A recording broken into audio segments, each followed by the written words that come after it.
देखिए दोस्तों, आज एक्सरसाइज 4.3 एनसीईआरटी का क्वेश्चन नंबर 6 से लेके 11 तक करना। हलो हाय बाद में करते रहेंगे, ठीक है। अच्छा है, 2-2.5 महीना से हलो हाय कर रहे थे। क्वेश्चन पे आते हैं डायरेक्ट। आज टाइम भी कम है। आज क्या करें, 2-3 दिन से बहुत परेशान हैं हम। टाइम ही नहीं मिलता यार, ठंडा में छोटा छोटा दिन करता है। हलो हाय करेंगे तो पढ़ाएंगे कब। एक आयताकार खेत का विकर्ण उसकी छोटी भुजा से 60 मीटर अधिक लंबा है। यदि बड़ी भुजा से 30 मीटर अधिक हो तो खेत की भुजाएं ज्ञात करें। एक बार आप लोग भी थोड़ा सा किताब पढ़ लीजिएगा। हम तो क्वेश्चन लिख देते हैं, जब में आपको सहूलियत हो, आपको फ़ायदा हो। एक आयताकार खेत का विकर्ण, तो इस तरह से हम एक खेत बना लेते हैं आयताकार। मान लेते हैं कि आयत है, ठीक है। ये आयत का विकर्ण हो गया। कर आयताकार खेत का विकर्ण छोटी भुजा से 60 मीटर अधिक लंबा है। मतलब अगर इसको x मान लेते हैं तो ये मान कर चलना पहले हमको मानना पड़ेगा कि x प्लस सी कितना है, 60 है। यदि बड़ी भुजा से यदि बड़ी भुजा थोड़ा गलती हो गया, यहाँ पे कह रहा है बड़ी भुजा छोटी भुजा से, इसलिए किताब पढ़ना ज़रूरी होता है। यहाँ पे लिखा है कि बड़ी भुजा छोटी भुजा से 30 मीटर अधिक है। मतलब बतिया बराबर वहीं पे आ जाती है। ये जो बड़ी भुजा है, बड़ी भुजा जो है नहीं वाला लंबाई, वह छोटी भुजा से 30 मीटर लंबी है। मतलब x प्लस 30। फिर से एक बार क्वेश्चन को कंसिडर कर लो। विकर्ण जो था वह छोटी भुजा से 60 मीटर अधिक लंबा, अच्छा बात है। लेकिन जो बड़ी भुजा है वह छोटी भुजा से 30 मीटर अधिक लंबी है। तो खेत की भुजाएं ज्ञात करें। देखिए खेत की भुजाएं कैसे निकलेगा। अगर खेत की भुजाएं चाहिए तो कैसे ज्ञात करेंगे। ये देखने में लग रहा है कि इधर x है तो इधर भी कितना होगा x। अब आप कंसीडर कर सकते हो a b c d। तो अगर ध्यान से देखोगे तो त्रिभुज दिखाई देगा, a c d एक समकोण त्रिभुज है। छोड़ो ना, अगर त्रिभुज नहीं भी आता है तो आपको ये तो पता होना चाहिए कि आयत का विकर्ण बराबर सूत्र क्या होता है। आयत के विकर्ण इक्वल टू फॉर्मूला होता है under root L square plus B square, जिसमें आयत का विकर्ण हम यहाँ के हिसाब से मान लेते हैं कि x प्लस 60 है। और उधर अगर देखा जाए लेंथ कितना है, लंबाई, तो अंडर रूट x प्लस 30 के होल स्क्वायर। और आधार कितना है या चौड़ाई क्या है, तो x के स्क्वायर। अब यहाँ थोड़ा ध्यान देना है कि जो इधर रूट है बराबर की इस तरफ आके हो जाएगा x प्लस 60 के होल स्क्वायर। इधर तो खैर बच गया x प्लस 30 के होल स्क्वायर प्लस में एक्स स्क्वायर। इधर जैसे भी है इसको तोड़ दो, a square plus B square यानी 3600 प्लस 2ab अगर तोड़ेंगे तो 120x आएगा।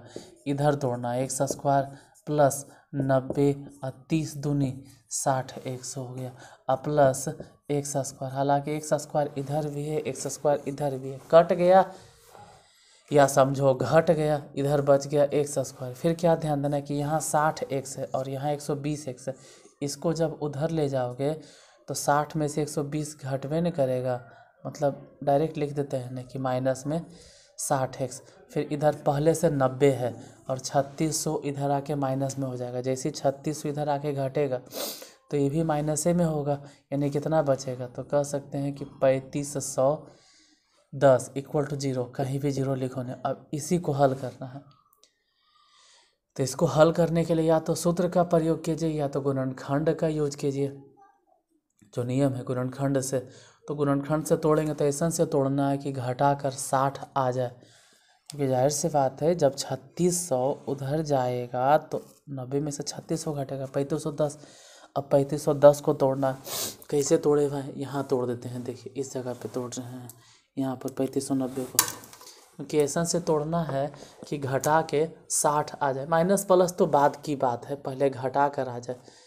3510 इसको तोड़ना है। मान लीजिए कि हम लगाते हैं पहले 5 से या 10 से लगाते हैं। 10 से लगाएंगे तो 351 बचेगा। अब 351 कैसे लगाए भाई, 3 से लगा, तो 3 से लगा देंगे, 3 एकम 3 और फिर 7×3=51। फिर कैसे लगाए, 3 से लगेगा, फिर 3 से लगेगा, 3×3=9 27, फिर 3 से लगेगा, फिर अभी लगेगा 3×3=39। अब इसी क्वेश्चन से अरेंज करना कि घटा के 60 आ जाए।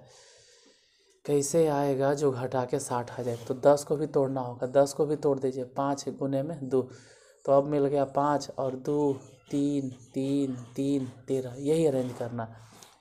तो इस तरह से अरेंज करना है कि 13 दूनी 26 और 26 नहीं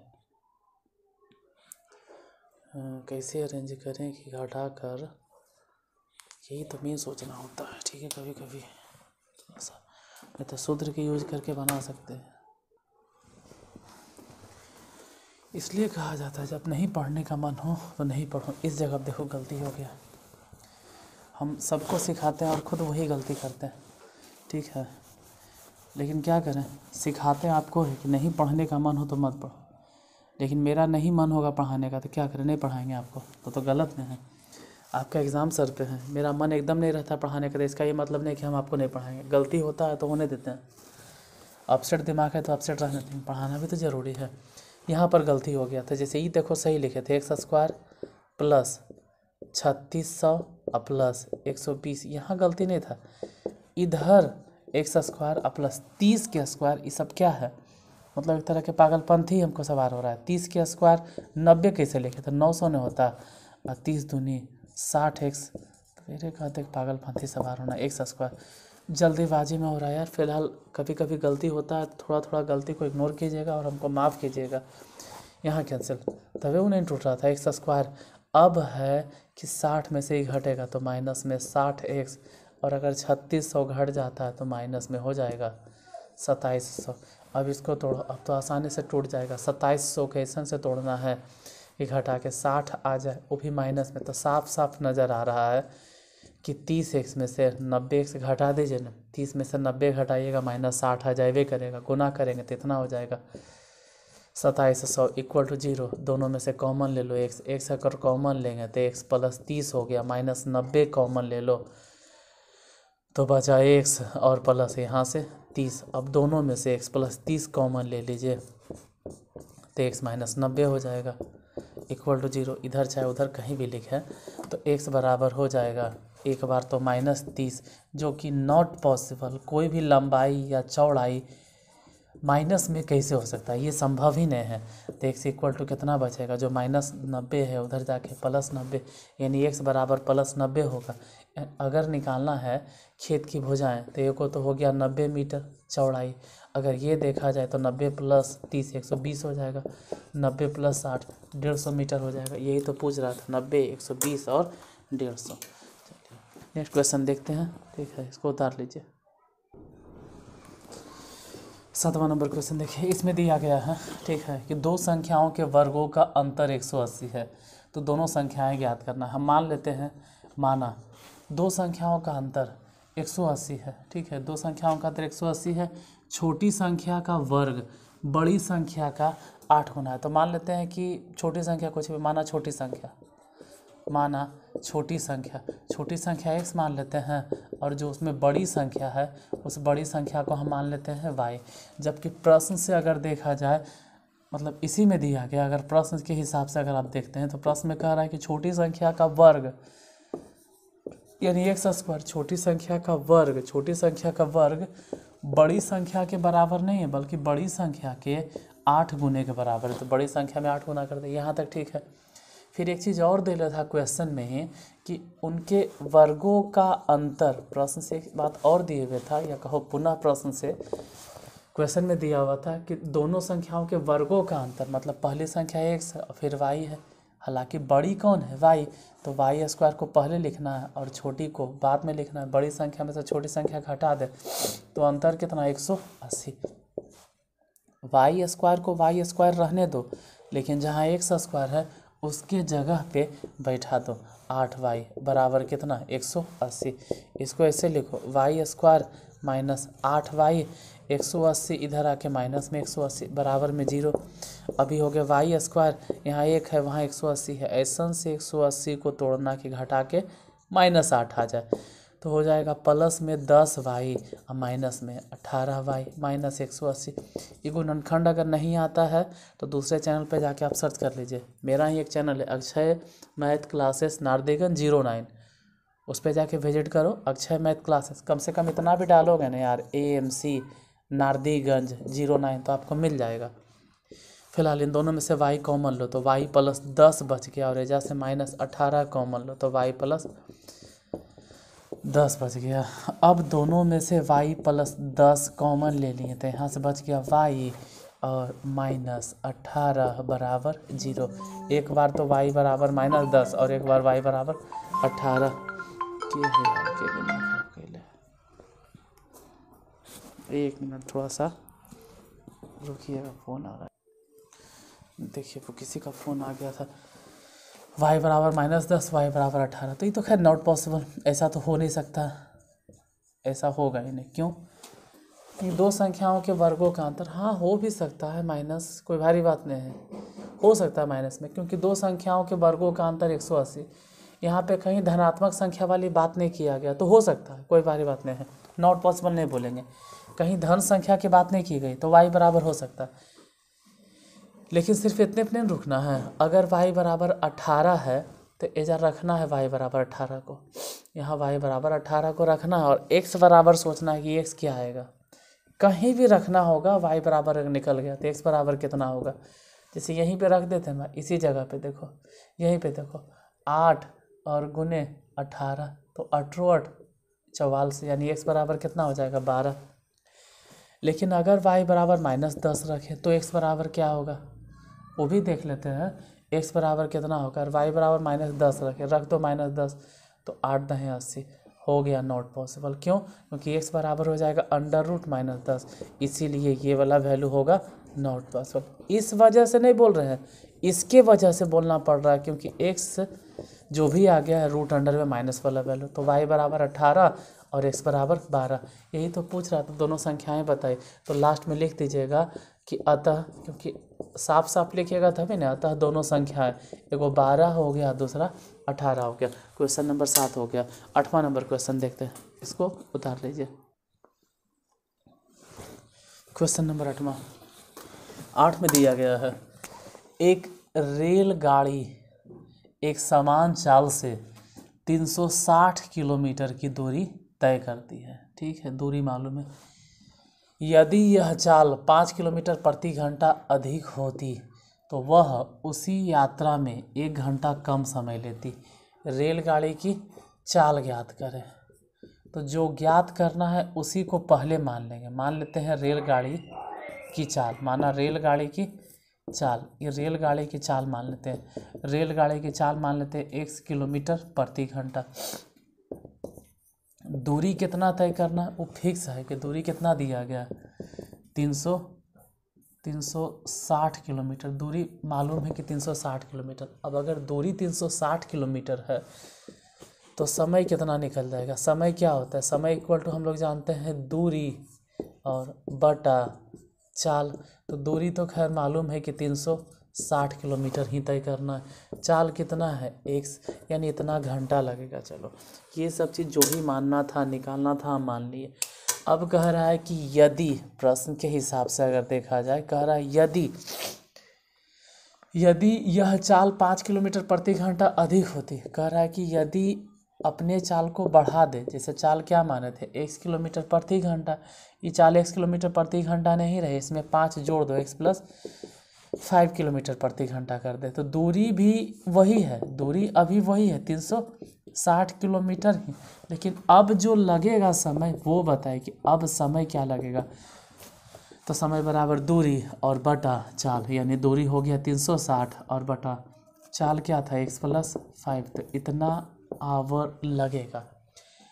अब खुद सोचने वाली बात है कि पहले चाल था 1 किलोमीटर प्रति घंटा और अब चाल बढ़ गया है, चाल अधिक हो गया है, चाल 360 बटा x प्लस 5। अगर चाल अधिक कर देंगे तो टाइम कम लगेगा। कितना टाइम कम लगेगा, 1 घंटा कम समय, यानी पहले वाला जो समय है 360 बटा x ये ज़्यादा है, बाद में जो समय लगा है वो वाला कम है। कितना कम है, अगर घटा कर देखा जाए तो दोनों के बीच में डिफरेंस कितना के है, 1 के घटाने के लिए एलसीएम ले लो, x इंटू एक्स प्लस 5, इसको यहाँ गुना करो तो 360 है x हो जाएगा, और ये हो जाएगा गुना इसमें, तो 0 से 0 और 6 पचे 30 के 0 हाथ में 3 पंतिया 15 3 1800, ये ने गुना हो गया माइनस 360 x बराबर में 1। हालांकि 360 से 360 कैंसिल, इधर बच गया 1800, इसको वहाँ गुना कर दो तो एक्स स्क्वायर प्लस में 5x। लिखते लिखते भूल जाते, नीचे हाँ दिखाई दे रहा है। ये हो गया एक्स स्क्वायर प्लस 5x, 1800 इधर आके हो जाएगा माइनस में। अब 1800 ऐसा से तोड़ना है कि घटा कर 5 आना चाहिए। अब कैसे तोड़े कि 1800 घटा कर 5 आना चाहिए, अगर नहीं पता चले तो एक बार इधर ट्राई करके देख लेते हैं। ठीक है, यहाँ पर 1800 पे तोड़ के देख लेते हैं। यहीं पर सामने में 1800 पहले तो डायरेक्ट नज़र आ रहा है कि इसको ऐसे तोड़ो ना, 100 और गुने में 18, 100 को फिर तोड़ दो, 100 को तोड़ दो और 25 और गुने में 4, 18 को तो घटा के लाना है तो 9 दूनी 18 और ज़्यादा तोड़ो, 25 को तोड़ो 5 गुने 4 को भी तोड़ो 2 गुने 2, 9 को तोड़ो 3 गुने 3, 2 तो है ही है 2। अब यही चीज़ बार जैसन से करना है कि घटा के 5 आ जाए। तो जाहिर सी बात है कि 5 कैसे आएगा, ऐसे आ सकता है कि 5 दूनी 10, 10 दूनी 20 और 20 दूनी 40, 40 को एक तरफ रखते हैं। ठीक है, 3 तिया 9 और 5 45 एक तरफ रखते, तभी 40 और 45 होगा। मतलब हम ऐसे लिख सकते हैं, इसको अरेंज करके देख लीजिएगा। ठीक है, ये हम अलग से बताएंगे कभी। ऐसे जो भी तोड़े हैं ना उसको 2 में अरेंज करना है। तो इतना तो समझ में आता है कि 5 तभी आएगा जब 10 में से 5 घटेगा, मतलब 0 में से 5 घटेगा। तो 0 लाने के लिए 10 में पढ़ावल जाता है, 5 गुने 2 होना चाहिए। बस 5 गुने 2 करके छोड़ दो, 5 गुने 2 5 दूनी 10, 10 दूनी 20, 20 दूनी 40 एक तरफ, बाकी गुना कर दो तो 45। यानी ऐसे लिखो ना कि एक्स स्क्वायर और घटा के प्लस में 5 लाना है, इसलिए 45x में से 40x माइनस कर दो और माइनस 1800 बराबर में 0। इन दोनों में से कॉमन ले लीजिए x, अगर x कॉमन लेंगे तो बचेगा x प्लस 45, माइनस दोनों में से 40 कॉमन ले लो, अगर माइनस 40 कॉमन लेंगे तो बचेगा x अब प्लस में 45 इज इक्वल टू 0। अब दोनों से x प्लस 45 कॉमन ले लीजिए तो यहाँ से बचेगा x और minus 40 is equal to 0। x बराबर माइनस 45 और x बराबर 40, माइनस वाला होगा नंबर। रेलगाड़ी की चाल कभी भी माइनस में नहीं होता है, तो हम लोग इसको बोलेंगे नॉट पॉसिबल। यानी रेलगाड़ी की चाल कितना होगा वास्तविक चाल, तो 40 किलोमीटर प्रति घंटा। यही तो माने थे x। 8 नंबर बन गया, इसको उतार लीजिए या स्क्रीनशॉट ले लीजिए। अब 9वां नंबर पे देखिए। 9वां समझने से पहले एक बात ध्यान देना होगा कि अगर कोई पाइप है जो 1 लीटर में 2 लीटर पानी भरता है, 1 घंटा में 2 लीटर पानी भरता है, और एगो कोई अलग से पाइप जोड़ दी वो 1 घंटा में 3 लीटर पानी भरता है। एक पाइप है जो 1 घंटा में 2 लीटर भरता है और दूसरा पाइप जो है वो 1 घंटा में 3 लीटर भरता है। दोनों एक के साथ चालू कर देंगे तो कई लीटर भराएगा। पाइप ए 1 घंटा में 2 लीटर पानी भरता है, पाइप बी 1 घंटा में 3 लीटर पानी भरता है। ये 2 लीटर भरता है, ये 3 लीटर, ये 2 लीटर, ये 3 लीटर, दोनों एक साथ चला देंगे तो कई लीटर पानी भराएगा एक घंटा में। ये 1 घंटा में 2 लीटर और 1 घंटा में 3 लीटर, दोनों एक साथ चला दो तो एक साथ चला दो मतलब 2 और 3 कई लीटर, 5 लीटर जोड़ने देंगे 5 लीटर होगा। यहाँ सेम चीज़ पकड़ना होता है। 2 पानी का नल है, ठीक है, 2 पानी के नल है जो एक साथ हौज को कितना देर में भरते हैं, 9.3/3 घंटों भरते हैं। फिलहाल इसको भूल जाएंगे। बड़े व्यास वाला नल हौज को भरने में कम व्यास वाले कम व्यास वाले नल से 10 घंटा कम समय लेता है। तो ठीक है, मान लेते हैं, माना 2 नल है ना भाई, मान लेते हैं बड़ा नल। ठीक है, बड़ा नल को हौज भरने में लगा समय, बड़े नल को हौज भरने में लगा समय 1 घंटा के मिनट में घंटे में है। तो छोटे नल वो भी मान लेते हैं, छोटे नल को लगा समय हौज को भरने में कितना लगेगा, खुद सोचने वाली बात है। बड़का नल को अगर 1 घंटा लगा, छोटका नल को ज़्यादा टाइम लगेगा, या फिर हम गलती मानिए लिए क्योंकि कह रहा है बड़े व्यास वाले नल को हौज भरने में कम व्यास वाले नल से 10 घंटा कम समय लेता है। हमको यहाँ नहीं मानना चाहिए, छोटे नल को हौज भरने में जो समय लगा है ना उसी को मान लेना चाहिए 1 घंटा। तो ये वाला आसानी से हो जाएगा 1 - 10 घंटा। ऐसे उधर फिर प्लस में मानना पड़ता, दोनों ठीक है।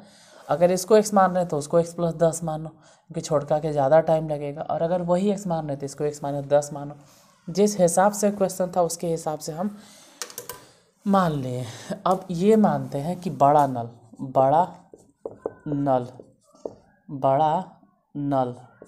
एक घंटा में हौज भरता है। कितना हौज भरता है? कह रहा है बड़ा नल हौज को भरने में इतना घंटा लगा था, तो 1 घंटा में कितना भरेगा? 1/x - 10 इतने में भरेगा, उससे भागा दे देंगे। छोटा नल 1 घंटा में कितना भरेगा? छोटा नल 1 घंटा में हौज भरेगा। कितना भरेगा? 1/x। ये भी इतने में भरेगा। कैसे? जैसे समझने वाली बात है कि अगर कोई 2 घंटा में पूरा भर देता है हौज, कोई नल है जो 2 घंटा में पूरा हौज भर देता है, तो 1 घंटा में कितना भरेगा? 1/2। जैसे कोई नल है 1 घंटा में पूरा हौज भर देता है, नहीं 3 घंटा में भर देता है, मान लो पूरा हौज में वो 3 घंटा में भर देता है। अगर 3 घंटा में पूरा भर देता है तो 1 घंटा में कितना भरेगा? 1/3। फिर से समझो कि अगर 4 घंटा में पूरा हौज भर दिया तो 1 घंटा में कितना भरेगा? 1/4। 1/4। यही तो कर रहे हैं कि कोई नल है जो x - 10 घंटा में पूरे भर देता है, x - 10 घंटा में पूरे भर देता है, x - 10 घंटा लगाता है पूरा भरने में, तो 1 घंटा में कितना भरेगा? तो कहेंगे पूरा नहीं भरेगा, उसका इतना हिस्सा भरेगा। छोटा नल 1 घंटा में पूरा भरता था, तो 1 घंटा में कितना भरेगा? इतना हिस्सा भरेगा। हाँ, दोनों नल अगर एक साथ खोल दे तो दोनों नल 1 घंटे में हौज भरता है। कितना हौज भरेगा? दोनों नल एक साथ अगर खोल दिया जाए तो एक तो भरेगा 1/x - 10 और दूसरा भरेगा 1/x। अगर दोनों एक साथ खोल दिया जाए तो इतना। जबकि यहाँ के हिसाब से कितना लग रहा है भाई? 9×8 = 72 और 72 और 3 जोड़ दे 75/8। मतलब ये कह रहा है कि 2 पानी के नल एक साथ हौज को 75/8 घंटे में भर देता है। 75/8 घंटे में, मतलब यहाँ चाहो तो लिख सकते थे कि दोनों नल एक साथ हौज कितना? 75/8 घंटे में भरता है। तो 1 घंटे में कितना भरेगा? यही अगर 1 घंटे में देखें कि 1 घंटे में कितना भरेगा, 1 घंटे में कितना भरेगा, तो 1/75/8। हालांकि जो सबसे नीचे है सबसे ऊपर पे तो 8 कितना हो जाएगा? 75। यही ऐसा लिखाएगा कि जब दोनों एक साथ खुलता है तो कितना भरता है, तो 8/75 उसके हिसाब से। और अलग अलग हम जब जोड़ दिए, अभी बोले 2 लीटर 3 लीटर जोड़ दिए तो इतना आया। अब दोनों कैल्शियम बोलेंगे, दोनों कैल्शियम क्या हो जाएगा? x - 10 × x, ये अन्य गुना हो गया x, वो अन्य गुना हो गया x - 10 बराबर में 8/75। ऐसे भी जोड़ेंगे तो 2x हो जाएगा, अब माइनस में हो गया 10 बराबर 8/75 बटा x² - 10x।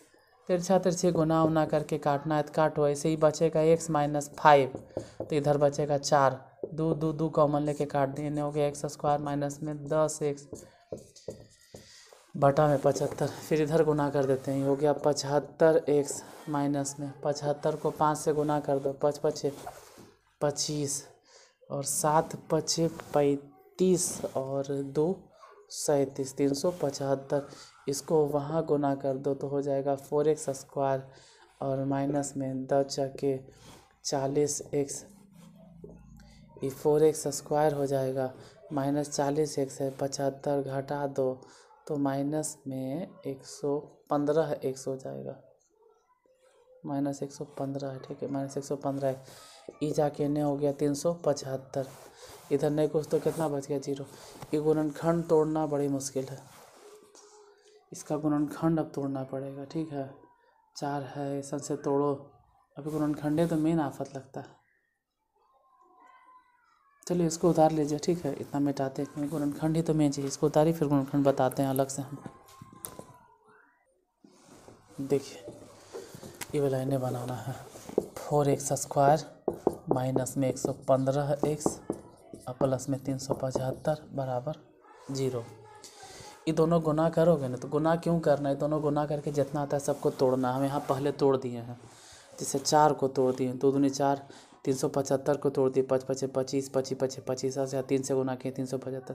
इसी को तो अरेंज करना है। काम करो ना, 2 दूनी 4 और 5 पचे 25, 25 चके 100 एक साथ रखो, 100 को और 15 एक साथ रखो। मतलब ऐसे कैसे लिखो, माइनस में 100x और माइनस 15x जोड़ के आ जाए इवेन करेगा। प्लस में कितना हो गया 375 इज इक्वल टू 0। इन दोनों में से कॉमन ले लो 4x।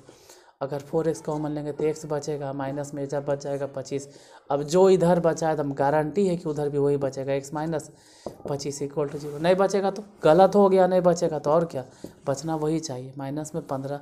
तो अब दोनों में से x माइनस 25 कॉमन हो गया, तो इनमें से हो गया 4x और माइनस में 15 बराबर में 0।